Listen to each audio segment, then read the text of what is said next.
Welcome to the whistle. நான் Peter Remigius. சூதுகவும் 2 படத்தோட review தான் நம்ம இந்த வீடியோவில் பார்க்க போகிறோம். எஸ்.ஜே. அர்ஜுன் டைரக்ட் பண்ணியிருக்கிற இந்த படத்தில் மிர்ச்சி சிவா, ஹரிஷா, கருணாகரன், ராதா ரவி, எம்.எஸ். பாஸ்கர் இன்னும் பல நடிகர்கள் நடிச்சிருக்காங்க. இந்த படம் 2013 வந்த சூதுகவும் படத்தோட சீக்வல் தான். சூதுகவும் தமிழ் சினிமாலே ரொம்ப ரொம்ப முக்கியமான படம். அந்த டார்க் ஹியூமர் அப்படிங்கிற ஜானர்ல ஒரு ட்ரெண்ட் செட்டிங் படமாவே அமைஞ்சிருந்துச்சு. எனக்குமே ரொம்ப பர்சனல் ஃபேவரட்னே சொல்லலாம். அப்படியான படத்தில் எப்படி வந்து சீக்வல் பண்ண போறாங்க, விஜய் சேதுபதியை மிர்ச்சி சிவா ரீப்ளேஸ் பண்ணுவாரா, அந்த டார்க் ஹியூமர் இப்போ எந்த அளவுக்கு ஒர்க் அவுட் ஆகும், என்ன மாதிரி ரீக்ரியேட் பண்ண முடியும் அப்படின்னு நிறைய கேள்விகள் இருந்துச்சு.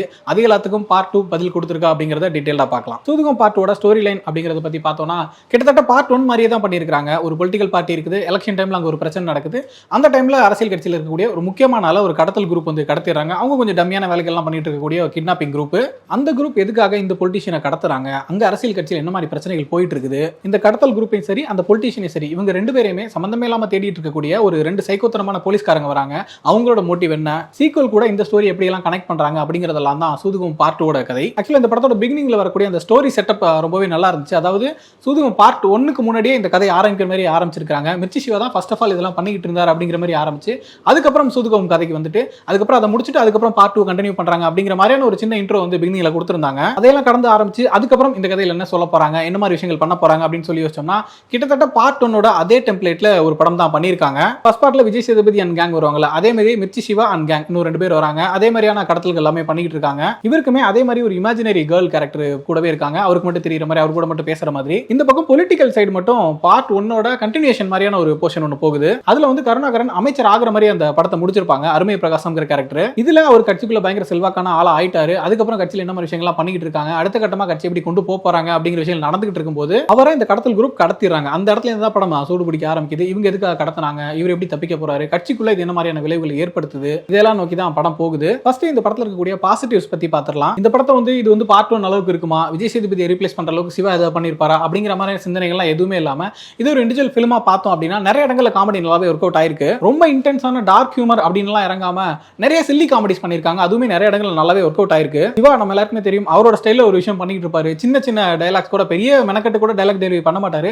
சாதாரணமா ஒரு சொல்லுவாரு, அதுவே ஒரு மாதிரி நல்லா இருக்கும்ல. அந்த மாதிரியான விஷயங்கள் படத்துல நல்லாவே ஒர்க் அவுட் ஆயிருக்கு. எப்படி ஹீரோ கேரக்டருக்கு ஒரு இமேஜினரியான பொண்ணு கேரக்டர் வந்து அடிக்கடி தெரிஞ்சிட்டு இருக்காங்க, பேசிட்டு இருக்காங்கன்ற மாதிரி விஷயம் இருக்குதோ, அதே போல சிவாக்கு வேற ஒரு பிரச்சனையும் இருக்க மாதிரி காட்டியிருக்காங்க.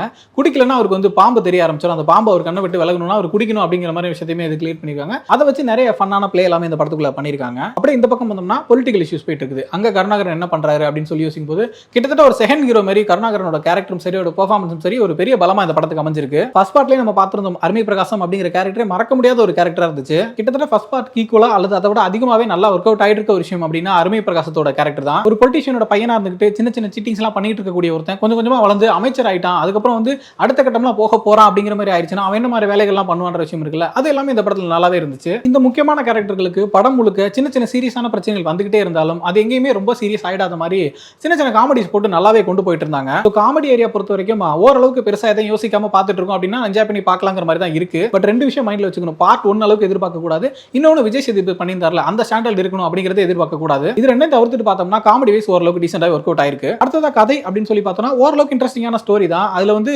என்ன பிரச்சனை அப்படின்னு சொல்லி சொல்லணும்னா அந்த பார்ட் 1 ஞாபகமா சில ஹோமேஜ் மாதிரியான சில காட்சிகள் வச்சிருக்காங்க. கிட்டத்தட்ட அதுல வர மாதிரி அதே மாதிரியான காட்சிகள். உதாரணத்துக்கு பார்ட் 1 ஒரு ஃபேமஸான சீன் இருக்கும். விஜய் சேதுபதி ஒரு பொண்ணை கடத்திட்டு அவங்க அப்பா கிட்ட வந்து ஃபோன் பண்ணி பணம் கேட்டு இருந்திருப்பாரு. போயிட்டு அந்த ஆபீஸ் போயிட்டு வாங்கிட்டு வெளியில வரும்போது அந்த பிஜிஎம்லாம் போட்டு ஒரு பயங்கரமான சீன் இருக்கும். கிட்டத்தட்ட அதே மாதிரியான சீனை ரீக்ரியேட் பண்ற மாதிரியான ஒரு காட்சி இருக்கு. அதுக்கப்புறம் ஹீரோ வந்து அவருக்கு மட்டுமே தெரியக்கூடிய ஹீரோயின் கிட்ட வந்து சில பேசுற மாதிரியான காட்சிகள் எல்லாம் இருக்கும். எதுக்கு இப்படி அரக்கோட்டமா ட்ரெஸ் போட்டு வந்திருக்க, ஒழுங்கா ட்ரெஸ் பண்ணிட்டு அப்போ அப்படின்னு சொல்ற மாதிரி. அப்ப பக்கத்துல இருக்க கேரக்டர் வந்து காண்டாயிட்டு இருக்கும், வாழ்றாய மனுஷன் அப்படிங்கிற மாதிரி. கிட்டத்தட்ட இதே மாதிரியான காட்சி இல்ல, இதே காட்சி தான் இந்த படத்துலயுமே வச்சிருக்காங்க. இந்த மாதிரி ஒரு சில காட்சிகள் ரிப்பீட் ஆகுது. ஒரு ஹோமேஜ் மாதிரி ஒரு ரீகால் மாதிரி இருந்த வரைக்கும் ஓகே. ஆனா தொடர்ந்து படம் முழுக்கவே அந்த படத்துல வர காட்சிகள் அப்படியே எடுத்து ரீக்ரியேட் பண்ற மாதிரியான காட்சிகள் வரும்போது கொஞ்சம் கிரியேட்டிவ் லாக் இருக்கிற மாதிரி தான் இருந்துச்சு. நம்ம சீக்வல் தான் பாக்குறோமா அல்லது ரீமேக் பாக்குறோமான்ற ஒரு உணர்வையுமே கொடுத்துருச்சு. உதாரணத்துக்கு அருமை பிரகாசம் அவங்க அம்மா கிட்ட ஃபோன் பண்ணி அழுகுறது, அதுக்கப்புறம் அவங்க அம்மா போயிட்டு கட்சியில ஒரு பிரச்சனை பண்றது, ஃபர்ஸ்ட் பார்ட்ல வர மாதிரியே ஒரு சைக்கோ போலீஸ், அதுல வர மாதிரியான ஒரு டார்ச்சர் ரூம், இந்த மாதிரி தொடர்ந்து நிறைய விஷயங்கள் ரிப்பீட்டேட்டிவா வருது. ஹோமேஜ் அப்படிங்கறத தாண்டி ஒரு ரீமேக் அப்படிங்கிற ஃபீல் தான் கொடுத்துருச்சு. பட் இதுல இன்ட்ரெஸ்டிங்கா இருந்த ஒரே விஷயம் என்ன அப்படின்னா அந்த டார்ச்சர் ரூம் அப்படிங்கிற கான்செப்ட் வந்து ஃபர்ஸ்ட் பார்ட்லயுமே வரும்.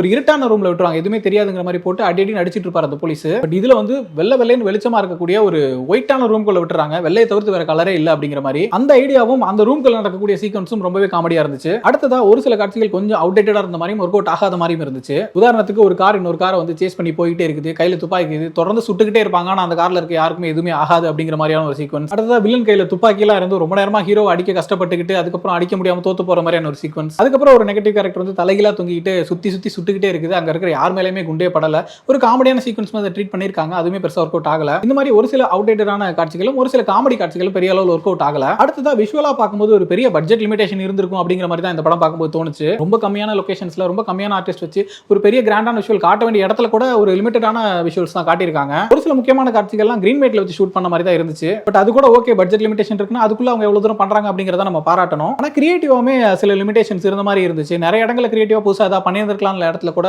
ரொம்ப யூஸ்வலான விஷயங்கள் தான் பண்ணியிருந்தாங்க. அடுத்தது அந்த பொலிட்டிக்கல் பார்ட்டிஸ்குள்ள நடக்கக்கூடிய கான்ஃபிளிக்ஸ், ஒரு கட்சிக்கு இன்னொரு கட்சிக்கு சண்டை நடக்குது, எலெக்ஷன்ல யார் ஜெயிக்க போறாங்கன்ற ஒரு பிரச்சனை போயிட்டு இருக்குது, கட்சியில இருக்க ஆட்கள்லாம் மாறுறாங்க அப்படின்னு ஏகப்பட்ட விஷயங்கள் நடந்துட்டு இருந்தாலும் அந்த விஷயங்கள் எதுவுமே நமக்கு பெரிய அளவில் இம்பாக்ட் கொடுக்கலையோங்கிற மாதிரி தான் இருந்துச்சு. அதே போல ஊழலுக்கு எதிராக சில விஷயங்கள் இந்த படத்துக்குள்ள போயிட்டு இருக்குது, இலவசத்தை ஒழிக்கணும், இலவசம்லாம் தேவையில்லை அப்படிங்கிற மாதிரியான நிறைய விஷயங்கள் போயிட்டு இருக்குது.